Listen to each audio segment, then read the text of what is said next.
नमस्कार मित्रांनो, आपण सेतू अभ्यासाचा जो मागच्या 18 दिवसांचं आपण अभ्यास केलेला 18 दिवसांमध्ये तुम्ही दररोज म्हणजे 18व्या दिवसापर्यंत जे काय झालेलं आहे, तुम्हाला अभ्यासक्रम मिळालेला आहे त्याचं तुम्ही अभ्यास केलेला असाल आणि ते सोडवलेलं असाल.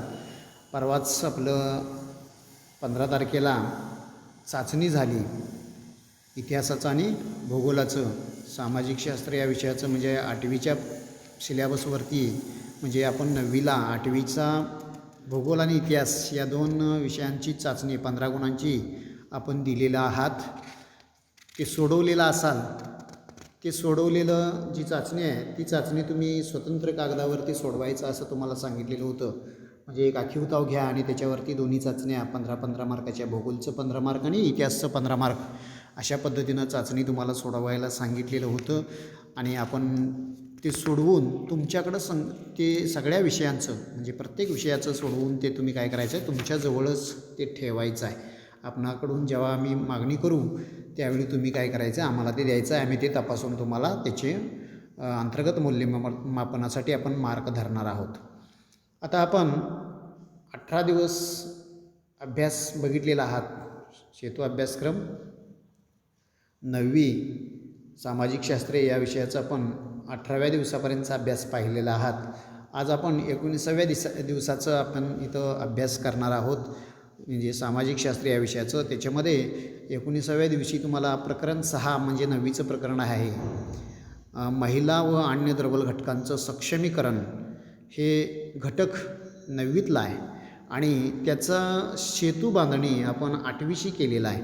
म्हणजे 8वीमध्ये प्रकरण जे आहे त्या प्रकरणासंबंधी म्हणजे सामाजिक सुधारणा हे प्रकरण जे होतं, म्हणजे प्रकरण त्याच्यामध्ये घेतलेलं आहे जाती व्यवस्था, स्त्रियांचं स्थान, विधवांचं पुनर्विवाह, म्हणजे अशा पद्धतीनं. परत त्याच्यामध्ये सांगितलेलं आहे बालविवाह पद्धती, म्हणजे सामाजिक आणि धार्मिक प्रबोधन म्हणून जे 5वं प्रकरण आपलं इतिहासामध्ये 8वीच्या. आणि त्याच पद्धतीनं 3रं प्रकरण जे आहे युरोपीय राष्ट्रांचे परिणाम किंवा भारतावरील परिणाम जे आपण पाहिलेलं आहे, इंग्रजांचे भारतावरील परिणाम नावाचं 3रं जे प्रकरण आहे त्याच्यामध्ये देखील काही त्याच्यातले भाग म्हणजे महिला आणि अन्य दुर्बल घटकांच्या विषयी कायदे वगैरे झालेले आहेत, तो त्याच्याशी संबंधित जोडलेला आहे. कारण तुम्ही 3ऱ्या प्रकरणात पाहिलेला होता की इंग्रजांनी अनेक कायदे केलेले होते. लॉर्ड बेंटिकनं सतीबंदीचा कायदा केला होता. लॉर्ड डलहौसीनं काय केलं होतं, म्हणजे विधवांना पुनर्विवाहाला मान्यता देणारा कायदा केला. म्हणजे अशा पद्धतीनं स्त्रियांच्यावरती होणारे अन्याय दूर करण्याच्या दृष्टीनं म्हणजे 1829ला आणि 1856ला हे 2 कायदे इंग्रजांनी केले. म्हणजे महिलांचं आणि दुर्बल घटकांचं सक्षमीकरण करण्याचं काम त्यावेळी देखील झालेलं होतं. त्याच्याशी सहसंबंध हा 9वीशी जोडलेला आहे. सेतू बांधणी त्याची तिथं केलेला आहे.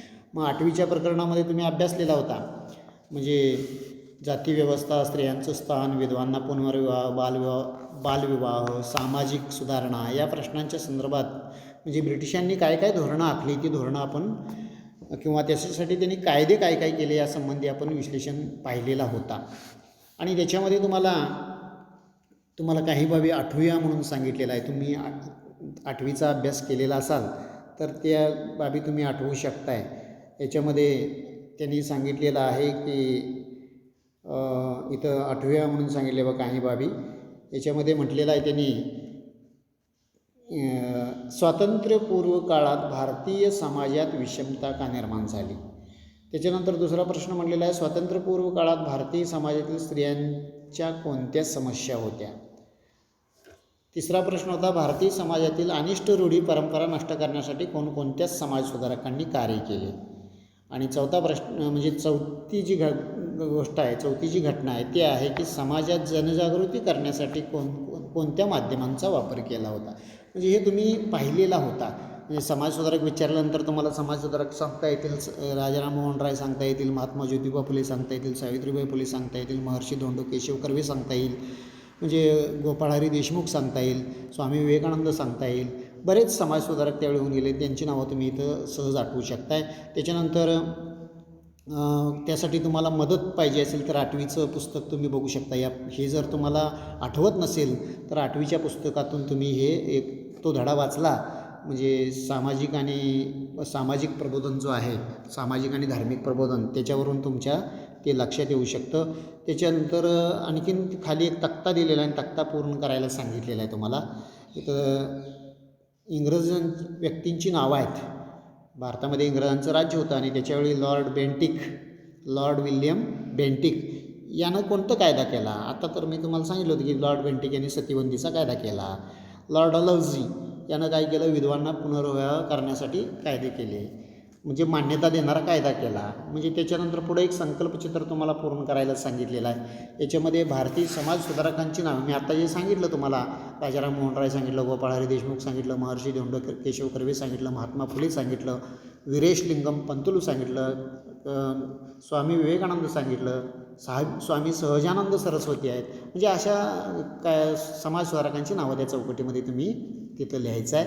आणि समाज पुढे एक विचारलेला आहे तुम्हाला, एक कृती करायला किंवा तुम्हाला फोटो आणि तक्ते यासाठी, म्हणजे समाज सुधारणेच्या क्षेत्रात उल्लेखनीय कामगिरी केलेल्या व्यक्तींची फोटो किंवा तक्ते तुम्ही बघा असं सांगितलेलं आहे.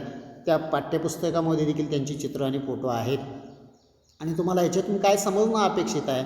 स्वातंत्र्यपूर्व काळात भारतीय समाजात कोणते दोष होते? म्हणजे जातीव्यवस्था किंवा स्त्रियांना तुच्छ लेखणं, म्हणजे स्त्रियांना काय नव्हतं, समाजामध्ये स्थान नव्हतं किंवा दुर्बल घटकांना स्थान नव्हतं, हे जे आहेत ते दोष होते, हे आपणाला ते सांगता येईल. आणि त्याच्यानंतर स्वातंत्र्यपूर्व काळात भारतीय समाजातील दोष दूर करण्यासाठी ब्रिटिशांनी कोणती धोरणं आखली? म्हणजे त्या ब्रिटिशांनी त्यावेळी काय काय केले, त्यासाठी कायदे म्हणजे ब्रिटिशांनी काय केलं? भारतीय समाजात स्त्रियांच्यावरती होणाऱ्या अन्यायाविरुद्ध काय केले? अनेक कायदे केले, हे आपण सांगू शकतो. वेगवेगळे कायदे कोणकोणते केले ते सांगू शकतो. आणि तुम्हाला स्वाध्यायामध्ये सांगितलेलं आहे की शाहू महाराजांनी जाती व्यवस्था नष्ट करण्यासाठी कोणते प्रयत्न केले, स्त्रियांच्या समस्या सोडवण्यासाठी समाज सुधारकांनी कोणते प्रयत्न केले. आता महात्मा ज्योतिबा फुले यांनी स्त्रियांच्या समस्या जे आहेत ते सोडवण्यासाठी बरेच प्रयत्न केलेले आहेत. राजाराम मोहन राय यांनी देखील काय केलेलं आहे? स्त्रियांच्या समस्या सोडवण्यासाठी प्रयत्न केले, म्हणजे बरेच म्हणजे कायदे वगैरे करण्याचा प्रयत्न त्यांनी केलेला आहे, हे आपण सांगू शकतो. तुम्ही पाठ्यपुस्तक बघितलात 8वीचं तर या सगळ्या प्रश्नांची उत्तरं तुम्हाला सहज भेटतात. आता याच्यामध्ये परत तुम्हाला म्हटलेलं आहे कृती उपक्रम करायला की समाज सुधारकांच्या छायाचित्रांचा संग्रह करा. आता ते फोटो त्याच्यामध्ये आहेत किंवा तुमच्याकडं कुठं फोटो असतील, ते महात्मा ज्योतिबा फुलेंचा असेल, डॉक्टर बाबासाहेब आंबेडकरांचा असेल, राजाराम मोहन राय यांचा असेल, तर ते तुम्ही तिथं फोटो म्हणजे काय करू शकताय? संग्रह करू शकताय. हे आपण आता 19वा दिवस पाहिल्यानंतर आपण आता 20व्या दिवसाकडे जाणार आहोत. सेतू अभ्यासक्रम विषय सामाजिक शास्त्रे 20वा दिवस. आता याच्यामध्ये प्रकरण जे घेतलेलं आहे 9वीचं ते विज्ञान आणि तंत्रज्ञान घेतलेलं आहे. विज्ञान आणि तंत्रज्ञान, आणि त्याचा सेतू बांधणी कुठं केलेला आहे? आपल्या ह्याच्यामध्ये राष्ट्र उभारणीच्या प्रक्रियेतील ठळक घटकांचं विश्लेषण याच्याशी तिथं काय केलेलं आहे? सहसंबंध जोडलेला आहे. याच्यामध्ये एकूण म्हणजे 5वं प्रकरण आहे, 6वं प्रकरण आहे, त्याच्यानंतर 8वीचं 7वं आहे, 8वीचं 8वं प्रकरण आहे, त्याच्यानंतर 10वं प्रकरण आहे आणि 11वं एक प्रकरण आहे समतेचा लढा नावाचं. आता याचा संबंध विज्ञान आणि तंत्रज्ञानाशी कसा आलेला आहे? तर आता 10वं जे प्रकरण आहे आपलं सशस्त्र 8वीचं 10वं प्रकरण जर तुम्ही बघितलेलं असाल की क्रांतिकारकांचं कार्य त्याच्यामध्ये सांगितलेलं आहे. आणि त्याच्यातलं तुम्हाला आठवत असेल अनुशीलन समिती जी आहे बंगालमधलं, ते बॉम्ब तयार करण्याचा कारखाना उभारलेला होता अनुशीलन समितीनं. म्हणजे कोलकाता येथील माणिकतळा या ठिकाणी त्यांनी बॉम्ब तयार करण्याचा कारखाना, म्हणजे तंत्रज्ञानातील प्रगती त्या काळातली, म्हणजे विज्ञान आणि तंत्रज्ञानातील म्हणजे सहसंबंध त्या काळाशी तिथं काय केलेलं आहे? या प्रकरणांशी इथं सेतू बांधून घेतलेला आहे. आता या प्रकरणांमध्ये म्हणजे एकूण इथं तुम्हाला 5 प्रकरणं इथं आहेत. म्हणजे 5 प्रकरणांचा इथं अभ्यास इथं यासाठी करावा लागणार आहे. आणि याच्यामध्ये तुम्हाला काही बाबी आठवतात का बघा म्हणून सांगितलेलं आहे. याच्यामध्ये स्वातंत्र्यपूर्व काळात भारतात कोणती संस्थानं होती, संस्थानं कोणकोणती होती ते मला विचारले स्वातंत्र्यपूर्व काळामध्ये.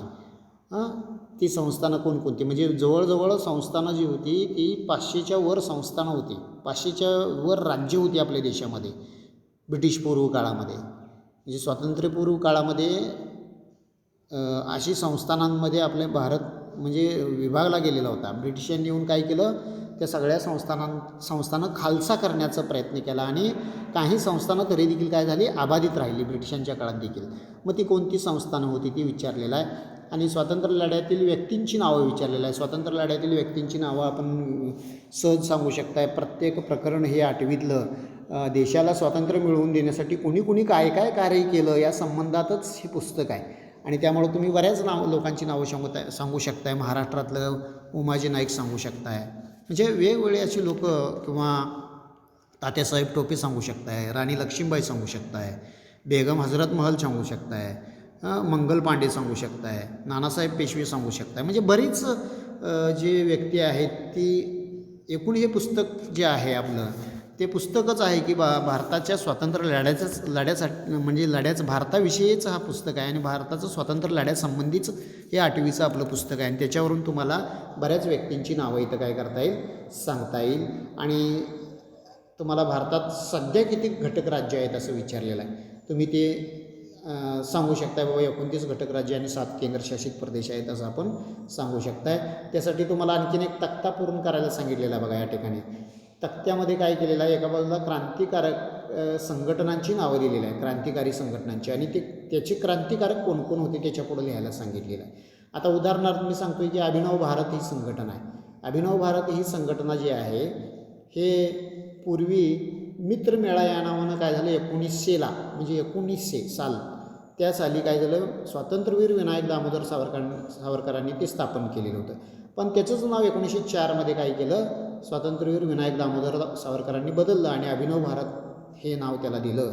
आणि त्या संघटनेचे क्रांतिकारक जे आहेत ते अभिनव भारत क्रांतिकारक संघटनेचे क्रांतिकारक जे आहेत ते कोण आहेत, स्वातंत्र्यवीर विनायक दामोदर सावरकर, त्यांचे बंधू होते बाबाराव सावरकर, हे असे आपण तिथं उदाहरण दाखल नावं लिहू शकताय. त्याच्यानंतर परत अनुशीलन समिती विचारलेलं आहे, इंडिया हाऊस विचारलेलं आहे, गदर संघटना विचारलेलं आहे. आणि त्याच्यानंतर हिंदुस्तान सोशलिस्ट रिपब्लिकन असोसिएशनचं संघटनेचं विचारलं. म्हणजे सशस्त्र क्रांतिकारी लढा जो प्रकरण आपला आहे, सशस्त्र क्रांतिकारी लढा म्हणून जो प्रकरण आहे त्या प्रकरणावरून तुम्हाला काय करता येईल, इथं त्या व्यक्तींची नावं तुम्हाला त्या ठिकाणी सांगता येऊ शकतं. म्हणजे सशस्त्र क्रांतिकारी चळवळ नावाचं प्रकरण 10वं आहे, त्याच्यावरून तुम्हाला हे नाव सांगता येतं. त्यानंतर मवाळ नेते, जहाल नेते, हे राष्ट्रीय सभेची स्थापना जे आहे त्याच्यावरून, म्हणजे स्वातंत्र्य चळवळीच्या युगास प्रारंभ या प्रकरणामध्ये तुम्हाला ते म्हणजे राष्ट्रीय सभेची स्थापना आणि राष्ट्रीय सभेमध्ये काय झालं, विचारांचा प्रवाह, म्हणजे एक राष्ट्रीय सभेची स्थापना केली. म्हणजे राष्ट्रीय सभा म्हणजे काय, 1845 साली 1855 साली काय केलं होतं, राष्ट्रीय सभेची ही स्थापना झालेली होती. आणि या राष्ट्रीय सभेची स्थापना आपल्या देशाचं नेतृत्व करणारं हे काय आहे, एक राजकीय पक्ष आहे, त्याचं नाव आज काँग्रेस आहे. पण त्यावेळी ते राष्ट्रीय सभा या नावानं काय होतं, स्थापन झालेलं होतं. आणि हे राष्ट्रीय सभा स्थापन करण्यामध्ये उमेशचंद्र बॅनर्जी यांचं सिंहाचा वाटा आहे. आणि त्याच्यामध्ये म्हणजे कशासाठी स्थापन केलं होतं, इंग्रजांचा होणारा अन्याय, म्हणजे इंग्रजांना आपल्यावरती होणारे अन्याय सांगायचं, किंवा त्याच्यामध्ये असा प्रकारचा अन्याय होऊ नये, म्हणजे ब्रिटिशांना काय करायचं, फक्त निवेदनं देत राहायची की अशा पद्धतीनं आपल्यावरती अन्याय होतं, हे होऊ नये. पण त्याच्यातून ब्रिटिश सरकार काय करत होतं, आपल्या मागण्या ज्या आहेत राष्ट्रीय सभेच्या मागण्या ह्या कागदोपत्री होत्या, ते ब्रिटिश सरकार विचार देखील करत नव्हतं. आणि त्यामुळं त्यातल्याच नेत्यांमध्ये, म्हणजे राष्ट्रीय सभेतल्याच नेत्यांमध्ये विचार 2 आले की जे ब्रिटिश सरकार काय करणार नाहीत, अशा आपण शांततापूर्वक मागण्या करत राहिलो तर हे ब्रिटिश सरकार आपल्या मागण्या काय पूर्ण करणार नाहीत, यासाठी आपण लढा दिला पाहिजे असं म्हणणारा जो वर्ग होता त्याला आपण जहालमतवादी नेते म्हणतोय. त्याच्यामध्ये लोकमान्य टिळक, लाल बाल पाल वगैरे आपण नावं त्याच्यामध्ये लिहू शकताय. मग ते तुम्ही याच्यामध्ये पाठ्यपुस्तकामधलं हे 6वं प्रकरण जे आहे ते प्रकरण पाहिलं असतं, तुम्हाला त्याच्यातून उत्तरं ती शोधता येतील. त्याच्यानंतर राष्ट्रीय सभेची आणखीन एक संकल्पना चित्र पूर्ण करायला तुम्हाला सांगितलेलं आहे. राष्ट्रीय सभेची चतुसूत्री म्हणजे चतुसूत्री कार्यक्रम काय होतं. त्याच्यामध्ये तुम्ही 4 तिथं मुद्दे आहेत. त्याच्यामध्ये स्वातंत्र्य, स्वदेशी, राष्ट्रीय शिक्षण आणि बहिष्कार. म्हणजे ब्रिटिशांच्या विरोधात लढा देत असताना हे चतुसूत्री कार्यक्रमाची अंमलबजावणी राष्ट्रीय सभेनं केलेलं होतं. त्यासंबंधी इथं असं तुम्ही संकल्पनाचित्र ते पूर्ण करू शकताय. आणि परत तुम्हाला काय समजलं याच्यामध्ये, राष्ट्रीय सभेची स्थापना कशासाठी झाली, उद्दिष्ट काय, की देशाला स्वातंत्र्य मिळवून देणं आणि आपल्या मागण्या इंग्रज सरकारपुढं मांडणं हे त्यांचं उद्दिष्ट होतं. आणि देशाला स्वातंत्र्य मिळवून देणं हे सगळ्यात महत्त्वाचं उद्दिष्ट होतं. त्याच्यानंतर जहाल मवाळ नेत्यांचं कार्य काय, आता तुम्हाला सांगितलं. जहालमतवादी लोकांचं म्हणणं काय होतं आणि त्यांनी त्या दृष्टीनं काय प्रयत्न केले, त्यांनी काय कार्य केलं हे तर तुम्ही तिथं लिहायचं आहे. आणि राष्ट्र उभारणीच्या कार्यात क्रांतिकारकांचं योगदान. आता हा क्रांतिकारी लोकांचं एक वेगळंच भूमिका होती की देशाला स्वातंत्र्य मिळवून देण्यासाठी ब्रिटिशांच्या विरोधी असणाऱ्या राष्ट्रांचं आपण मदत घेऊया आणि ब्रिटिशांच्या बरोबर युद्ध करूया म्हणणारा हा वर्ग होता. आणि ब्रिटिश लोकांना त्यांच्या उत्तराला आपण प्रतिउत्तर दिलं पाहिजे. म्हणजे ईट का जवाब पत्थर से देंगे असं म्हणणारे हे क्रांतिकारक होते. आणि त्या क्रांतिकारकांची जी भूमिका होती म्हणजे त्यांचं देखील योगदान इथं महत्त्वाचं ठरतं, सगळ्यात महत्त्वाचं ठरतं. कारण त्यांनी आपल्या देशासाठी काय केलेलं आहे, प्राणाची आहुती दिलेला आहे. तुम्हाला माहीत असेल क्रांतिकारकांच्यामध्ये बरेच क्रांतिकारक मंगल पांडे होऊन गेलेले आहेत. त्याच्यानंतर चंद्रशेखर आझाद होऊन गेलेले आहेत, भगतसिंग होऊन गेलेले आहेत, राजगुरू होऊन गेलेले आहेत, सुखदेव होऊन गेलेले आहेत. तुम्ही भगतसिंग, राजगुरू, सुखदेव यांना फाशी दिलेलं पाहिलेलं असाल की ते देशाला स्वातंत्र्य मिळवून देण्यासाठी बरीच म्हणजे पराकाष्ठा त्यांनी केलेली होती. चंद्रशेखर आझादांनी देखील बरीच म्हणजे काय केली, पराकाष्ठा स्वीकारली. शेवटपर्यंत चंद्रशेखर आझाद सापडत नव्हते. आणि मुंबईमधल्या अल्फ्रेडा मैदानावरती ते बागेमध्ये काय झाले, ब्रिटिशांच्या हाती लागले आणि त्यांच्यावरती गोळ्या झाडण्यात आल्या. म्हणजे हे देशाला स्वातंत्र्य मिळवून देण्यासाठी अहोरात्र प्रयत्न करणारे हे क्रांतिकारक, त्यांचं योगदान तुम्हाला विचारलेले आहे. त्याच्यानंतर आणि 1857च्या स्वातंत्र्य लढा उभारणीसाठी कसा उपयुक्त ठरला हे तुम्हाला स्वाध्याय वगैरे इथं सोडवायला सांगितलं. नेताजी सुभाषचंद्र बोस यांचं स्वातंत्र्य लढ्यातील योगदान विचारलेलं आहे. नेताजी सुभाषचंद्र बोस यांचं तर कार्य तुम्हाला माहीत आहे की नेताजी सुभाषचंद्र बोस हे राष्ट्रीय सभेचे काय होते, राष्ट्रीय सभेतलीच व्यक्ती होती. आणि नेताजी सुभाषचंद्र बोस यांनी म्हणजे राष्ट्रीय सभेचं अध्यक्षपद देखील भूषवलेलं होतं. पण मतभेद निर्माण झाले.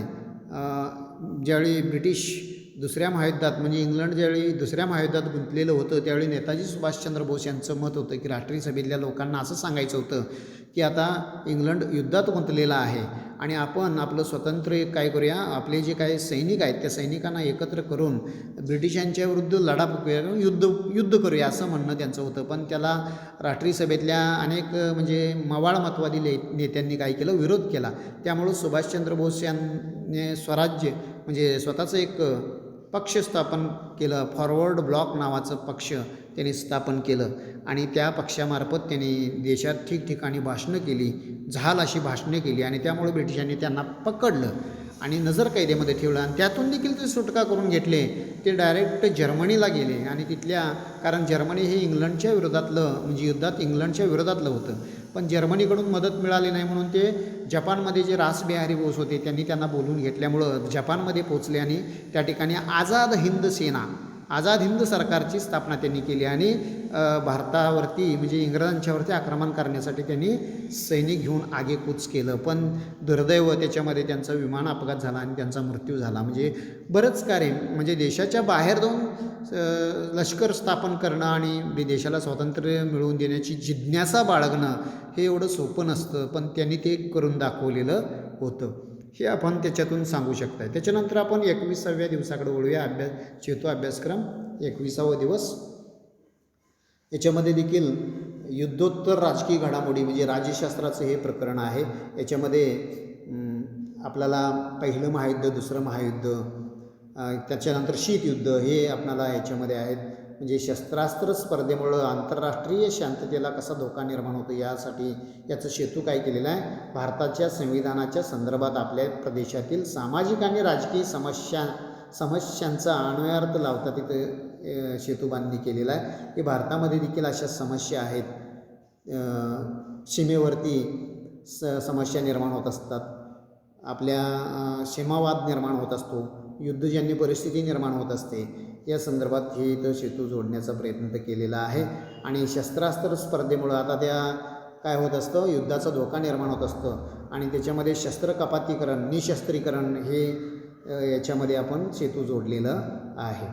त्याच्यानंतर त्याच्यामध्ये तुम्हाला सांगाभाऊ म्हटलेलं आहे, याच्यामध्ये देशाचा कारभार ज्या नियमानुसार चालतो ते नियम कशात असतात, ते नियम, त्याचं उत्तर परत पुढच्या दुसऱ्या प्रश्नालाच दिलेलं आहे. संविधान म्हणजे संविधानानुसारच आपल्या देशाचा कारभार चालतो. म्हणजे देशाच्या कारभाराविषयी म्हणजे तत्त्व लिहिली गेलेली आहेत. त्याला आपण एक मोठं पुस्तक तयार केलेलं आहे, आपण संविधान त्याला म्हणतोय. त्याच्यामध्ये संविधान समितीची स्थापना स्वातंत्र्यानंतर केलं आणि जवळजवळ म्हणजे 2-2.5 वर्षे हे संविधान लिहिण्यामध्ये गेलेलं आहे आणि त्याच्यामध्ये ते हे सांगितलेलं आहे. आणि त्याच्यानंतर संसदीय शासन पद्धती कशाला म्हणतात, त्याच्यानंतर संसदीय शासन पद्धतीचे 2 प्रकार कोणते विचारलेले आहेत. याच्यामध्ये शासन पद्धतीचे 2 प्रकार जे आहेत ते अध्यक्षीय आणि संसदीय आपण सांगू शकतो आहे. म्हणजे हे प्रकरण आपलं जे पहिलं प्रकरण आहे नागरिकशास्त्रामधलं, त्यावरून तुम्ही काय करू शकताय, या प्रश्नांची उत्तरं लिहू शकताय. आपण पहिलं प्रकरणच आहे संसदीय शासन पद्धतीची ओळख, त्याच्यावरून तुम्ही इथं त्याची उत्तरं लिहू शकताय. त्याच्यात जर तुम्हाला मिळत नसेल तर दीक्षा ॲपचं लिंक दिलेली आहे, या लिंकद्वारे देखील तुम्ही याच्यापेक्षा जास्त माहिती त्याच्यातून मिळवून घेऊ शकताय. त्याच्यानंतर त्याच्यामध्ये संसदीय शासन पद्धती का स्वीकारलेली आहे, मदत हवी असेल तर तुम्ही पाठ्यपुस्तकाचं काय करायचं आहे, मदत घ्यायचं आहे. त्याच्यामध्ये सरळ त्यांनी सांगितलेलं आहे, उत्तर त्याचं दिलेलं आहे. भारतानं संसदीय शासन पद्धतीचाच का स्वीकार केला, काही कारणं आहेत. त्याच्यामध्ये काय आहे, ब्रिटिश राजवटीच्या काळात भारतात संसदीय शासन पद्धती काय झाली, निर्मिती झाली आणि ब्रिटिश काळामध्ये संसदीय शासन पद्धती काय झाली, सुरू झाली आणि ब्रिटिशांनी या पद्धतीने राज्यकारभार करण्यास सुरुवात देखील केलेलं होतं भारतात.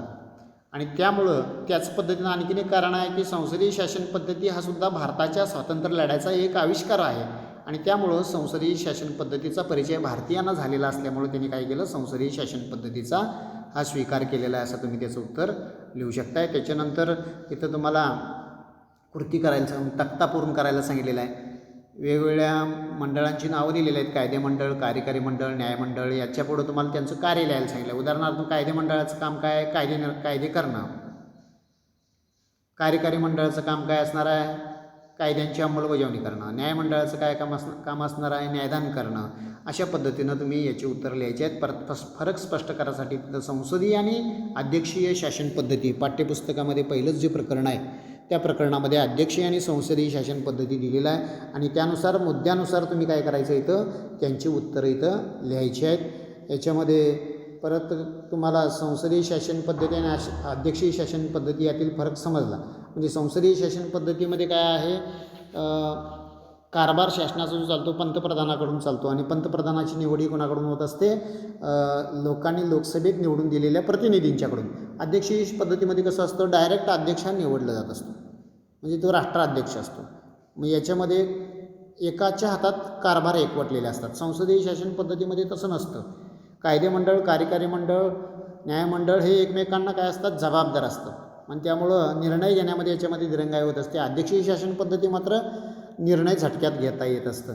हे याच्यामध्ये आपण फरक सांगू शकतो, ह्या प्रकारे सांगू शकतो. संसदीय शासन पद्धती आपण का स्वीकारली पाहिलं. त्याच्यानंतर तुम्हाला अधिक सरावाने कृतीने उपक्रम करायला सांगितलेला आहे. दूरदर्शन या राष्ट्रीय वाहिनीवरील लोकसभेच्या व राज्यसभेच्या कामकाजाचं ज्यावेळी थेट प्रक्षेपण असतं ते पाहून त्याचं निरीक्षण करा आणि निरीक्षण लिहा असं सांगितलेलं आहे. हिवाळी अधिवेशन वगैरे भरतं आणि पावसाळी अधिवेशन, त्यावेळी अधिवेशन असतात, त्यावेळी अधिवेशन किंवा ज्यावेळी कामकाज चालत असतं राज्यसभेचं किंवा लोकसभेचं त्यावेळी लाईव्ह असतं ते टी व्हीवरती, दूरदर्शनवरती. ते आपण बघून काय करू शकताय, त्याचं कामकाजाचं प्रक्षेपण काय काय तिथं प्रश्न उपस्थित करत असतात, तो सभापती कसं त्याची उत्तरं देत असतो, हे सगळं त्याच्यामध्ये म्हणजे निर्णय प्रक्रिया कशी होत असते हे तुमच्या त्यावेळी लक्षात येऊ शकतं. ते पहा आणि निरीक्षण करून लिहायचं सांगितलेलं आहे. त्याच्यानंतर दिवस 22वा आपण पाहणार आहोत. आता याच्यामध्ये आपण प्रकरण भूगोलचं पाहणार आहोत. भूगोलचं प्रकरण जे आहे ते प्रकरण आपण याच्यामध्ये पाहणार आहोत. सांद्रीभवन हे 9वीच्या प्रकरणाशी संबंधित ढग किंवा वृष्टी नावाचं हे प्रकरण आहे 9वीमध्ये. आणि 8वीमध्ये देखील ते आहे. 8वीमध्ये कसं आहे, वेगळ्या पद्धतीचं ते प्रकरण आहे. 8वीमध्ये जे आपलं तिसरं प्रकरण आहे आर्द्रता आणि ढग, आणि 9वीमध्ये ते प्रकरण आहे वृष्टी. म्हणजे वृष्टीशी संबंधित आर्द्रता आणि ढगांची निर्मिती कशी होत असते, सांद्रीभवनासाठी कोणत्या गोष्टी आवश्यक, हे सगळं म्हणजे सेतू बांधण्याचा प्रयत्न इथं झालेला आहे. म्हणजे वृष्टीशी संबंधित 8वीतलं प्रकरण आर्द्रता आणि ढग हे घेतलेलं आहे. आणि आपणाला ढग कोणकोणत्या प्रकारचे असतात, ते कशा पद्धतीनं वृष्टी त्याच्यापासून कोणत्या ढगापासून किती वृष्टी होते, कोणत्या ढगामुळं कमी वृष्टी होते, हे सगळं 8वीमध्ये झालेलं आहे. ते आपण बघितलं तर आता हे वृष्टीचे प्रकार हे 9वीला आहेत. आणि त्याच्यावरून तुम्ही काय करू शकताय, इथं सेतू बांधणी करू शकताय. आता याच्यामध्ये प्रश्न देखील, सांद्रीभवनासाठी कोणत्या गोष्टी आवश्यक आहेत. समुद्रकिनारा जो आहे की नाही, समुद्रकिनारा, ते समुद्रकिनाऱ्याचं पाणी काय होत असतं, बाष्पीभवन होऊन ते काय होतं, वर जातं आणि त्याला थंड हवा लागली की त्याचं सांद्रीभवन होतं आणि पाण्याच्या थेंबामध्ये रूपांतर होतं. हे आपण 8वीमध्ये देखील शिकलेलं आहात. त्या प्रश्नांची उत्तरं. आता ढग कोणकोणत्या प्रकारचे ढग आहेत हे इथं विचारलेलं आहे. तुम्ही 8वीला ढगांचे प्रकार शिकलेला आहात, त्यात सांगितलेलं आहे, ते बघून तुम्ही इथं उत्तर लिहायचं आहेत. कोणत्या प्रकारच्या ढगातून पाऊस जास्त पडतो असं विचारलेलं आहे. हे 8वीच्या पुस्तकामध्ये तुम्हाला पाहायला मिळतं. आणि वेगवेगळ्या ढगांचं इथं क्युम्युलस ढगाचं क्युम्युलो निंबस ढगात रूपांतर का होतं यासंबंधी प्रश्न विचारलेला आहे. आणि यासंबंधी तुम्हाला माहिती पाहिजे असेल तर ते 8वीचं पुस्तक तुम्ही पाहू शकता आणि 8वीच्या पुस्तकाद्वारे याची माहिती तुम्ही उत्तरं वगैरे लिहू शकताय. त्याच्यानंतर आणखीन एक सांगितलेलं आहे की त्याचं तुम्हाला अधिक माहिती जर पाहिजे असेल तर लिंक एक दिलेला आहे, त्याच्यावरून लिंकवरून तुम्ही काय करू शकताय, उत्तरं त्याची लिहू शकताय. आता त्याच्यानंतर आपण पुढचा दिवस जो आहे तो 23वा दिवस, हे देखील भूगोलचंच प्रकरण आहे. सागरी प्रवाह, त्याच्यामध्ये 9वीमध्ये ते सागरी प्रवाह आहे. आणि सागरी प्रवाह जे आहेत ते सागरी प्रवाहांची निर्मिती कशी होत असते. म्हणजे एकतर कमी भार आणि जास्त भार या पट्ट्यात म्हणजे कमी भाराकडून जास्त भाराकडे वारे वाहतात. त्याच पद्धतीनं शीत कटिबंध आणि उष्ण कटिबंध हे आपले किंवा समशीतोष्ण कटिबंध असे कटिबंध आहेत. आणि त्या कटिबंधाचा देखील सहसंबंध या प्रवाहाशी होत असतो किंवा वाऱ्याशी देखील त्याचा संबंध येत असतो, म्हणजे प्रवाहांशी संबंध येत असतो, हे आपण तिथं पाहू शकताय. आणि मानवी जीवनावरती देखील सागरी प्रवाहांचा कसा परिणाम होत असतो हे देखील तुम्ही याच्यामध्ये पाहू शकताय. आणि एखादा तुम्हाला काही बाबी आठवूया म्हटलेल्या, एखादा पदार्थ प्रवाही कधी होतो त्यासाठी तुम्हाला एक खाली काय केलेलं आहे, कृती करायला सांगितलेलं आहे. ही कृती जी आहे ते पुढच्या दिवशी म्हणजे 24व्या दिवशी कृती सांगितलेलं आहे. कृती कोणती आहे, एक मोठा धातूचं म्हणजे ते प्रयोग केलेलं बघा. दिवा घेतलेला आहे, स्पिरिटचा दिवा, एक धातूचं भांडं घेतलेलं आहे, पाणी त्या भांड्यात घातलेलं आहे आणि त्यावर तरंगत राहील अशा काय केलेल्या आहेत, टिकल्या, रंगीत टिकल्या त्याच्यामध्ये चकत्या टाकायला सांगितलेल्या आहेत. आणि हे कृती कसं करायचं आहे, धातूचं स्टँड इथं घेतलेलं आहे बघा, धातू स्टँड घेतलेलं आहे. स्टँडवर त्यात काय केलेलं आहे, पाणी भरावं आणि पाणी थोडं स्थिर झाल्यावर त्यात रंगीत चकल्या टाकाव्यात, सोडाव्यात. आणि काही वेळानं त्या तरंगत असणार आहे, कारण त्या पातळ चकल्या ज्या प्लॅस्टिकच्या असल्यामुळे ते काय होतात, पाण्यावरती तरंगत असतात. आणि या सर्व बाबींचं निरीक्षण करायला सांगितलेलं होतं. आणि थोड्या वेळानं काय करायला सांगितलेलं आहे, त्या ट्रेच्या खाली तुम्हाला दिवा, स्पिरिटचा दिवा लावायला सांगितलेला आहे आणि निरीक्षण करा असं म्हटलेलं आहे. म्हणजे वरील कृती करा आणि निरीक्षण करून आपली मतं मांडा. ज्या ठिकाणी गरम होत असतं तिथं त्या पाण्याची घनता कमी होते आणि ते कमी झाल्यामुळं त्या टिकल्या तिकडं येत असतात, म्हणजे प्रवाही होतात त्यावेळी. आणि त्यामुळं म्हणजे तापमान पट्टे जे आहेत त्या तापमान पट्ट्यांचा सागरी प्रवाहाशी संबंध येतो हे सांगितलं. उष्णकटिबंध, शीतकटिबंध आणि समशीतोष्ण कटिबंध हे सांगितलं होतं. आणि तापमान वाढत असताना पाण्यात कोणते बदल दिसेल, चकत्यांची हालचाल कशी होते, त्यातून कोणता निष्कर्ष काढता येईल, पृथ्वीवर अशा क्रिया होत असतील का, अशा क्रिया कोणत्या कारणाने होत असतील, त्याची कारणं काय आहेत हे विचारलेलं आहे. म्हणजे इथं ही कृती तुम्हाला काय समजलं, याच्यातून कृती समजलेलं ते तुम्हाला लिहायला सांगितलेला आहे. आणि त्याच्यात तुम्हाला काय अधिक माहिती पाहिजे असेल तर वेगवेगळे लिंक इथं दिलेले आहेत. या लिंकवरती जाऊन तुम्ही काय करू शकता, याच्याबद्दल अधिक माहिती इथं मिळवून घेऊ शकता. त्याच्यानंतर आपण 25वा दिवस पाहणार आहोत. आता इथं परत 9वीचं दुसरं जे प्रकरण आहे राज्यशास्त्रातलं, भारताच्या परराष्ट्र धोरणाची वाटचाल, 9वीचं प्रकरण आहे. परराष्ट्र धोरण म्हणजे काय, जे आपण आता जागतिकीकरण म्हणतोय की नाही, जागतिकीकरण म्हणजे इतर देशांशी व्यापार करत असताना, राजकीय संबंध ठेवत असताना काही धोरणं आखावी लागतात. इतर राष्ट्रांशी सहसंबंध ठेवत असताना काय करावं लागतं, धोरणं आखावी लागतात. व्यापारी असू दे, आर्थिक असू दे, सामाजिक असू दे, राजकीय असू दे, हे इथं धोरणं आखावी लागतात. ते इथं सांगितलेलं आहे. आणि त्याचा संबंध, सहसंबंध म्हणजे सेतू जोडलेला आहे. तर कुठं, भारताची संसद याच्याशी सेतू म्हणजे त्याची संबंध जोडला गेलेला आहे. म्हणजे घटक राज्यशासन, केंद्र राज्यशासन यांच्यात ते सहसंबंध इथं जोडलेला आहे. आणि याच्यामध्ये भारताच्या संसदेची निर्मिती कोणी केली आहे, संसदाचे 2 सभागृह कोणते, लोकसभा आणि राज्यसभा, असं तुम्ही इथं सांगू शकताय. तुमच्या लोकसभा मतदारसंघातील प्रतिनिधींचे नाव काय आहे, तुमच्याच लोकसभेत निवडून आलेले प्रतिनिधी कोण आहे, त्यासंबंधी तुम्हाला विचारलेलं आहे. आणि अशा पद्धतीनं आता इथं परत फरक स्पष्ट करा. याच्यासंबंधी तुम्हाला माहिती जर पाहिजे असेल तर दीक्षा ॲपवरती लिंक दिलेल्या आहेत बघा. या लिंकवरून तुम्ही काय करू शकता, माहिती मिळवू शकता. आणि ही जी काय रिकाम्या जागा असं ठेवलेल्या आहेत म्हणजे फरक स्पष्ट करण्यासाठी लोकसभा आणि राज्यसभा सांगितलेलं आहे. लोकसभा ही देशातल्या सर्व लोकांचं प्रतिनिधित्व करणारं प्रतिनिधी याच्यामध्ये निवडले जात असतात. तर राज्यसभेमध्ये काय, राज्यातल्या लोकांचं प्रतिनिधित्व करण्याचं काम राज्यसभेचे सदस्य करत असतात. हे इथं आपण असं फरक सांगू शकतो, फरक स्पष्ट करू शकतो आहे. आणि यात जे काय म्हणजे हे जे रिकामे ज्या ठिकाणी ठेवलेले आहेत किंवा तुम्हाला स्वाध्याय म्हणून कुठं काय दिलेलं आहे, ते स्वाध्याय तुम्ही काय करायचं आहे, सोडवायचं आहे.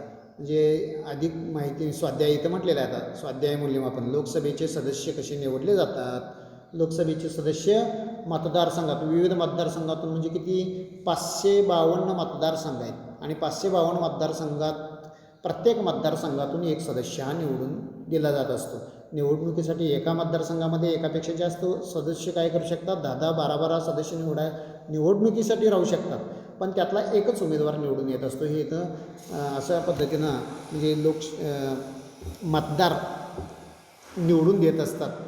हे इथं आपण मतदारसंघातील मतदार त्यांना निवडून देत असतात असं आपण इथं सांगू शकतो. आणि त्याच्यानंतर लोकसभेच्या अध्यक्षांची कामं स्पष्ट करा. आता तुमच्याकडं त्या 8वीच्या पुस्तकामध्ये आहे. कायदा निर्मितीची प्रक्रिया कशी असते ते देखील 8वीच्या पुस्तकामध्ये दिलेलं आहे. आणि हे सगळं जे आपण पाहिलं की 19 ते 25 दिवसापर्यंतचं हे आपण जे पाहिलं की जे सेतू अभ्यासाचं हे पाठ्यपुस्तकातले जे काय किंवा सेतू अभ्यासातले जे PDF आहे, या PDFमध्ये ज्या ज्या ठिकाणी तुम्हाला प्रश्न विचारलेले आहेत त्या प्रश्नांची उत्तरं तुम्ही काय करायचे आहेत, सोडवायचे आहेत. असं कृती करून काय समजलं कृतीचं, इथं तुम्ही इतिहास थोडक्यात तिथं माहिती लिहायचं आहे. त्याच्यानंतर अशी प्रश्न उत्तरं तुम्हाला विचारलेले आहेत, तिथं तुम्ही त्या प्रश्नांची उत्तरं तुमच्या वहीमध्ये, म्हणजे स्वतंत्र वही तुम्ही घातलेला असाल, इतिहास भूगोलसाठी एक स्वतंत्र वही घातलेला असाल, म्हणजे दोन्ही एकातच घाला असं सांगितलेलं होतं तुम्हाला इतिहासचं आणि भूगोलचं. जर 100 पानी किंवा 200 पानी घ्या आणि त्याची एकातच इतिहास एकीकडं आणि भूगोलचं, म्हणजे किंवा सरळ ह्यात काही इतिहास भूगोल एक वेगवेगळं नाही आहे, सलग तुमचं एकच येणार आहे. आणि त्यामुळं 100 पानी वही घालून ते अशा प्रश्नांची उत्तरं सोडवा असं सांगितलेलं होतं. आणि चाचणी जी होती 15 दिवसानंतर होणारी ती झालेली आहे. परत आता 30 दिवसानंतर होणार, परत 45 दिवसानंतर होणार. चाचणी मात्र तुम्ही स्वतंत्र कागदावरती सोडवा असं तुम्हाला सांगितलेलं होतं. आतापर्यंत आपण 18 ते 25 दिवसापर्यंतचं अभ्यासक्रम इथं पाहिलेला. आता या पुढच्या आठवड्यामध्ये तुम्ही 18 ते 25 दिवसात जे PDF द्वारे तुम्हाला मिळालेलं आहे त्यात प्रश्न जे विचारलेले आहेत त्या प्रश्नांची उत्तरं तुम्ही तुमच्या वहीमध्ये सोडवायची आहेत. आता इथं आपण थांबूया. धन्यवाद.